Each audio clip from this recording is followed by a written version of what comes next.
Social મીડિયામાં video બનાવતી વખતે લોકો પોતાના જીવ જોખમમાં મૂકી દેતા હોય છે। તેવો જ વધુ એક કિસ્સો ઉત્તરકાશીથી સામે આવ્યો છે। ઉત્તરકાશીમાંથી હચમચાવતો વિડીયો સામે આવ્યો છે। ઉત્તરકાશીની ભાગીરથી નદીમાં રીલ બનાવતી વખતે એક મહિલા તણાઈ ગઈ છે। મળતી વિગત પ્રમાણે મૂળ નેપાળની આ મહિલા પોતાના સંબંધીના ઘરે ઉત્તરકાશી આવી હતી। ત્યારે ઉત્તરકાશીના માર્નિકા ઘાટના સ્નાન કરી રહી હતી અને તે વખતે તેની 11 વર્ષની પુત્રી સાથે રીલ બનાવતી વખતે તેનો પગ લપસતા પડી ગઈ અને નદીની વહેણમાં તણાઈ ગઈ હતી।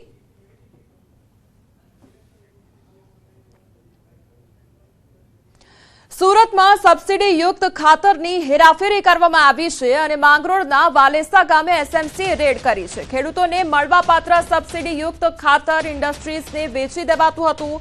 1200 થી વધુ ખાતરની બેગો ઝડપાઈ છે।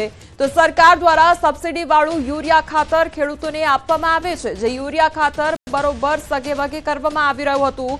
તો વાલેસા ગામના રોહિતવાસમાં એક ઘરની અંદર બેગો મૂકવામાં આવી હતી અને સ્ટેટ મોનિટરિંગ સેલે એક જયેશ રોહિત નામના શખ્સની ધરપકડ કરી છે।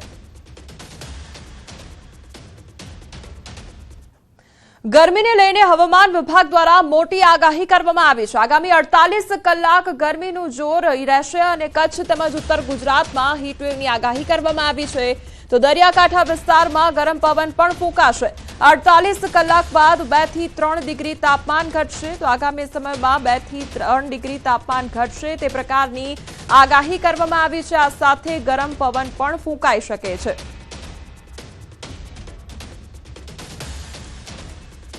मौसम शुष्क रहेगा और गुजरात का जो हीटवेव का भी पोजीशन है, जो उच्चतम तापमान है, इसमें अगले 2 दिन तक हम आइसोलेटेड प्लेसेस में हीटवेव का वार्निंग दे रहा है, येलो वार्निंग के साथ। वो जो सौराष्ट्र कच्छ में जो डिस्ट्रिक्ट आ रहा है, कच्छ डिस्ट्रिक्ट आ रहा है, और गुजरात क्षेत्र में जो उत्तरीय डिस्ट्रिक्ट है, बनासकांठा है, इसके लिए हम येलो वार्निंग के साथ हीटवेव के लिए आज मतलब 16 और 17 अप्रैल को हीटवेव वार्निंग दिए हुए हैं। और जो कोस्टल क्षेत्र है, जो दक्षिणी गुजरात क्षेत्र की तटीय क्षेत्र है और हमारा जो सौराष्ट्र कच्छ की जो तटीय क्षेत्र है, इसमें भी हम हॉट एंड ह्यूमिड का कंडीशन का पूर्वानुमान दिए हैं। હવે વાત કરીએ સુરતમાં વધતી ગુનાખોરી વિશે।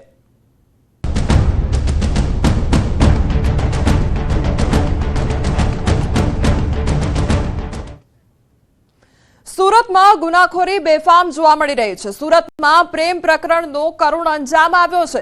ડુમસમાં સગીરે યુવકની હત્યા કરી નાખી છે। ગઈકાલે કાપોદ્રામાં રત્ન કલાકારની હત્યા થઈ હતી। ત્યારબાદ ઝપાઝપી અને પોલીસ સાથે ઘર્ષણ સર્જાયું હતું અને ભારે લાગણી જેવી સ્થિતિના દ્રશ્યો પણ સામે આવ્યા હતા। સુરતના કાપોદ્રા વિસ્તારમાં યુવાનની હત્યા બાદ લોકો વિફર્યા હતા। નશા માટે રૂપિયા ન આપતા એકના એક દીકરાની નશેડીએ હત્યા કરતા મહિલાઓ રણચંડી બની ગઈ હતી। તો આજે પ્રેમ પ્રકરણમાં સગીરે એક યુવકની હત્યા કરી નાખતા સુરતમાં ખળભળાટ મચી ગયો છે। તો સુરતમાં જાણે હત્યાના સિલસિલા વધી ગયા હોય તે પ્રકારની પરિસ્થિતિ જોવા મળી રહી છે। તો જ્યાં સામાજિક તત્વો છે તે પણ બેફામ બન્યા હોય તે પ્રકારની સુરતની પરિસ્થિતિ જોવા મળી રહી છે। દિવસે ને દિવસે ગુનાઓ નો વધતો આંકડો જોવા મળી રહ્યો છે। ત્યારે સુરતની વધુ વાત કરીએ તો સુરતમાં પ્રેમ પ્રકરણનો કરુણ અંજામ આવ્યો છે। ડુમસમાં સગીરે યુવકની હત્યા કરી નાખી છે। 28 વર્ષીય યુવકને પ્રેમ પ્રકરણમાં મોતને ઘાટ ઉતારવામાં આવ્યો છે। 17 વર્ષીય સગીરે હત્યાને અંજામ આપ્યો। ગત રોજ રાત્રિના 10:30 વાગ્યાની આ ઘટના બની છે। મારા મિત્રને કેમ હેરાન કરે છે, કેમ કહી બોલાચાલી કરી હતી, તારો મિત્ર મેસેજ કરી પરેશાન કરે છે કહી હુમલો કરવામાં આવ્યો હતો। સ્ટીવન સંજયભાઈ ઘંટીવાલાને ગળાના ભાગે ચપ્પુ મારી દેતા તેને ત્યાં મોટી માત્રામાં લોહી વહી ગયેલ અને અન્ય તેના મિત્રોને પણ એક ચપ્પુથી ઈજા કરેલ હોય, જેથી બીજા અન્ય ત્યાં હાજર લોકો આ લોકોને દવાખાને લઈ જતા જે સ્ટીવન છે તેને હોસ્પિટલમાં મરણ જાહેર કરવામાં આવેલ છે। અને સ્ટીવન સંજયભાઈ ઘંટીવાલાને ગળાના ભાગે ચપ્પુ મારી દેતા તેને ત્યાં મોટી માત્રામાં લોહી વહી ગયેલ અને અન્ય તેના મિત્રોને પણ એક ચપ્પુથી ઈજા કરેલ હોય, જેથી બીજા અન્ય ત્યાં હાજર લોકો આ લોકોને દવાખાને લઈ જતા જે સ્ટીવન છે તેને હોસ્પિટલમાં મરણ જાહેર કરવામાં આવેલ. સુરતના કાપોદ્રામાં રત્ન કલાકારની હત્યા કરનારાને પોલીસે કાયદાનું ભાન કરાવ્યું છે. આરોપીને સાથે રાખીને પોલીસે સરઘસ કાઢ્યું છે. ઘટનાસ્થળે લઈ જઈ રિકન્સ્ટ્રક્શન કરવામાં આવ્યું તો હત્યાને લઈ પ્રાયોગિક પુરાવા એકત્રિત કરવામાં આવ્યા છે. આરોપીના ઘટનાસ્થળે નિવેદન પણ નોંધવામાં આવ્યા છે. તો સુરતની આ ઘટના કે જ્યાં યુવકની હત્યા કરી દેવામાં આવી હતી અને તે મામલે હવે ઘટનાનું આખું રિકન્સ્ટ્રક્શન કરવામાં આવ્યું. આ સાથે જે તમામ આરોપીઓ હતા તેને ઘટના સ્થળે લાવીને તેમના નિવેદન પણ નોંધવામાં આવ્યા છે. તો આરોપીની આ દુર્દશા જોઈ લો. હવે તમામ લોકોની માફી માંગવામાં આવી રહી છે. પહેલા હત્યા નિપજાવી દેવામાં આવી અને હવે ઘટના સ્થળે લાવીને જ્યારે રિકન્સ્ટ્રક્શન કરવામાં આવ્યું આખી ઘટનાનું, ત્યારબાદ હવે હાથ જોડીને આરોપી માફી માંગી રહ્યો છે. અમદાવાદમાં શાળાએ બનેવીનું ઢીમ ઢાળી દેતા ચકચાર મચી ગઈ છે. અમદાવાદના માધુપુરા લાલકાકા હોલ પાસે આ ઘાતકી હત્યાનો બનાવ બન્યો હતો અને આ બનાવમાં શાળાએ બનેવીની હત્યા કરી હતી તો સમાધાનના બહાને બોલાવી હત્યા કરી હોવાનું સામે આવ્યું છે. મૃતક અને આરોપી બંને સુરેન્દ્રનગરના રહેવાસી હોવાનું સામે આવ્યું છે. માધુપુરા પોલીસે હત્યાનો ગુનો નોંધ્યો અને આરોપીને ઝડપી વધુ તપાસ શરૂ કરી છે.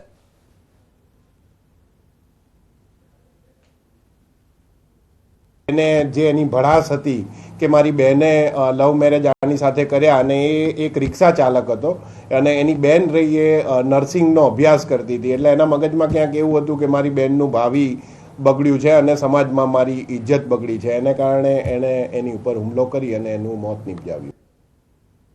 નવસારીમાં ઘરમાંથી મોંઘા ફોનની ચોરી કરવામાં આવી અને વાંસદા ટાઉનમાંથી મોબાઈલ લઈને તસ્કર ફરાર થયો. તો ઘરમાં મૂકેલ 2 લાખથી વધુની કિંમતના 3 ફોન લઈ અજાણ્યો ઇસમ ફરાર થયો છે. ઘરમાંથી ફોન ચોરી થતા વાંસદા ટાઉન પોલીસ સ્ટેશનમાં ફરિયાદ નોંધવામાં આવી છે. તો સીસીટીવીમાં અજાણ્યો યુવક કેમેરામાં કેદ થયો છે. વાંસદા ટાઉન પોલીસ દ્વારા ગુનો નોંધી સીસીટીવીના આધારે વધુ તપાસ હાથ ધરવામાં આવી છે. તો એક અજાણ્યો ઇસમ ઘરમાં ઘૂસી આવે છે અને એક નહીં પરંતુ 3 ફોનની ઉઠાંતરી કરવામાં આવે છે અને આ અંગે પોલીસ ફરિયાદ પણ નોંધવામાં આવી છે. પોલીસ દ્વારા સીસીટીવી ફૂટેજ ચકાસીને વધુ તપાસ હાથ ધરવામાં આવી છે. આ તરફ સુરત પોલીસની સરાહનીય કામગીરી સામે આવી છે અને ઝેરી દવા પી આપઘાતનો પ્રયાસ કરનાર યુવતીનો પોલીસે જીવ બચાવ્યો છે. હેડ કોન્સ્ટેબલ અજમલભાઈએ યુવતીને ખભે ઉચકી હોસ્પિટલ પહોંચાડી હતી.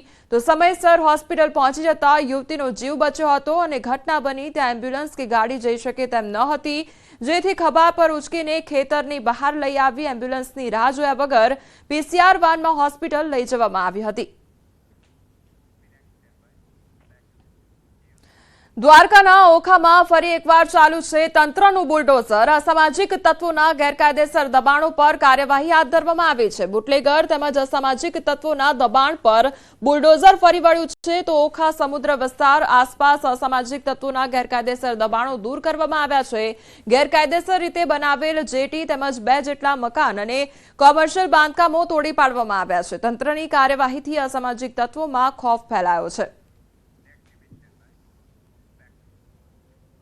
અમદાવાદમાં 2 બુટલેગરના ગેરકાયદેસર મકાનો પર તવાઈ બોલાવવામાં આવી છે અને સરખેજ નજીક સરકારી જમીન પર દબાણ કરવામાં આવ્યું હતું.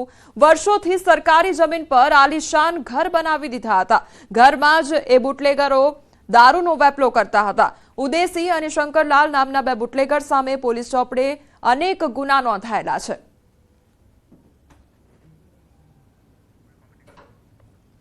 તો અમદાવાદની આ ઘટના કે જ્યાં ગેરકાયદેસર દબાણ દૂર કરવામાં આવ્યું છે અને દાદાનું બુલડોઝર ફરી વળ્યું છે. તો જે બુટલેગરો હતા તેમના દ્વારા આ ઘરમાં જ વેપલો કરવામાં આવી રહ્યો હતો. અમદાવાદમાં વધુ 2 ગુનેગારોના ગેરકાયદેસર મકાન પર તંત્રનું બુલડોઝર ફરી વળ્યું છે. હું સીધા દ્રશ્ય આપને બતાવીશ. આપ જે આ દ્રશ્ય જોઈ શકો છો કે સરખેજ વિસ્તારમાં આવેલ એલજે કોલેજની સામે સરકારી જગ્યામાં જે છે 2 બુટલેગર દ્વારા અહીંયા આલિશાન મકાન બનાવી દેવાયા હતા અને તેને હાલ હવે જમીનદોસ્ત કરવાની કામગીરી જે છે તે પોલીસ દ્વારા અમદાવાદ મ્યુનિસિપલ કોર્પોરેશનને સાથે રાખીને કરવામાં આવી રહી. હાલ ઋષિકેશ પટેલ દ્વારા પ્રેસ કોન્ફરન્સ કરવામાં આવી રહી છે. સીધા ખૂબ મહત્વનો અને ખૂબ ઝડપથી નિર્ણય લેવામાં આવ્યો છે. 2 એપ્રિલ 2025ના રોજ કેન્દ્રીય કર્મચારીઓ માટે 2% ડિયરનેસ એલાઉન્સ એટલે કે ડીએનો જે વધારો કર્યો એ રાજ્ય સરકારે તાત્કાલિક 15 દિવસની અંદર 15 પણ નહીં 12 થી 13 દિવસની અંદર એ રાજ્યના કર્મચારીઓને આપવાનો પણ નિર્ણય કર્યો છે.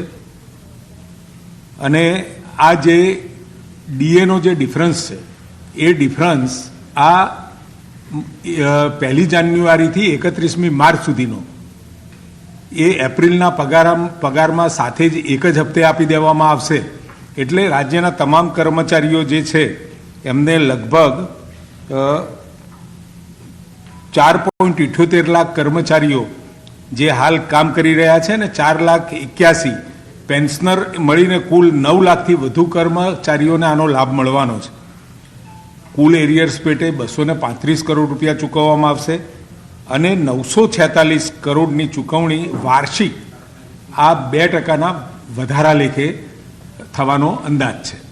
આમ ખૂબ મહત્વનો નિર્ણય રાજ્ય સરકારના અધિકારીઓ માટે કર્મચારીઓ માટે જે લેવામાં આવ્યો છે એ પહેલી વખતે ખૂબ ઝડપથી નિર્ણય લઈ કેન્દ્રના ધોરણે તાત્કાલિક અસરથી એને રાજ્ય સરકારના કર્મચારીઓને આપવાનું નક્કી થયું છે. આદરણીય ભૂપેન્દ્રભાઈ પટેલ સાહેબ બજેટમાં કરેલી જોગવાઈઓનો દર વખત રિવ્યૂ લેતા હોય છે. આ વખતે પણ ચાલુ બાબતોને 97% મંજૂરી મળી ચૂકી છે. એટલે કે જે ચાલુ બાબતો હતી એ તમામ મંજૂરીઓ 97% સુધીની અપાઈ ગઈ છે. 2719 જે બાબતો હતી એ પૈકી 2692 બાબતો મંજૂર કરી છે અને જે નવી બાબતો આ વખતના બજેટમાં હતી એને 77% જેટલી મંજૂરી મળી છે. 1148 બાબતોમાંથી 883 જેટલી બાબતો તાત્કાલિક મંજૂર થઈ અને હજુ તો એપ્રિલનો 16મી તારીખ છે અને 16મી તારીખ સુધીમાં બજેટ ખૂબ ઝડપથી લોકો માટે વપરાય એટલે મંજૂરીની પ્રક્રિયા પણ આદરણીય ભૂપેન્દ્રભાઈએ ખૂબ ઝડપથી ચાલુ કરી છે.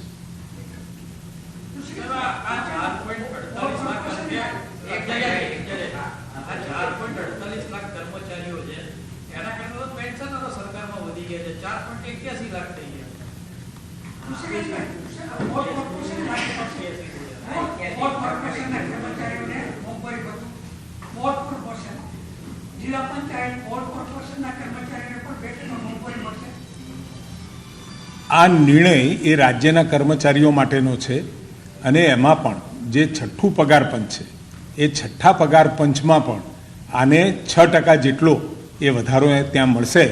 પરંતુ રાજ્ય બોર્ડ કોર્પોરેશનના જેટલા પણ કર્મચારીઓ છે એ બાબતનો નિર્ણય હવે પછી થશે.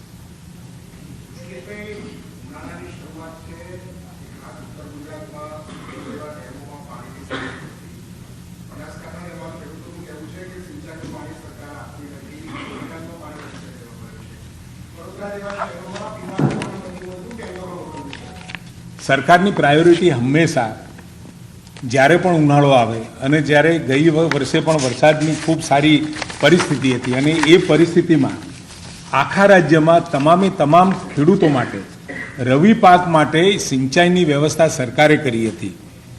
આજે રાજ્યની અંદર ઉત્તર ગુજરાતના 8, મધ્ય ગુજરાતના 6, દક્ષિણ ગુજરાતના 4 અને સૌરાષ્ટ્રના 35 અને કચ્છના 9 મળી કુલ 62 જળાશયનું પાણી આપણે એમાંથી 17,470 MCFT પાણી કે જે પીવા માટે આપણે અનામત રાખ્યું છે એની સામે 2,85,168 MCFTનો જથ્થો ઉપલબ્ધ છે. એટલે જ્યાં પણ ઇરિગેશનની વ્યવસ્થાઓ છે અથવા તો જે ઇરિગેશનના કમાન્ડ વિસ્તારમાં આવતા ખેડૂતો અથવા તો એ જિલ્લાઓ કે જ્યાં પાણી આપી શકાય એમ છે ત્યાં તમામ જગ્યાએ પાણી આપવાનો સરકારે નિર્ણય કર્યો છે. 15મી મેથી એ પાણી આપવાનો નિર્ણય કર્યો છે. પરંતુ જે જગ્યાએ જે જિલ્લાને જે ખેડૂતો અને જે ઇરિગેશન યોજનાઓનું પાણી કદાચ એ જળાશયમાં ઓછું હોય તો ત્યાં આગળ પાણી આપવાનું શક્ય ન બને. પરંતુ અત્યારે દરેક જગ્યાએ કદાચ બનાસકાંઠાની અંદર પણ જે ભૌગોલિક પરિસ્થિતિ અને જે નર્મદાના કામો ચાલુ છે એના કારણે પણ કેટલીક મુશ્કેલીઓ છે. પરંતુ શક્ય હોય એટલું ગુજરાતમાં દરેક જગ્યાએ પાણી આપવાની સરકારની તૈયારી છે અને હાલ 15,720 ગામ, 251 શહેરો અને 372 જેટલી જૂથ યોજનાઓ દ્વારા પીવાનું પાણી આપણે પહોંચાડી રહ્યા છીએ અને લગભગ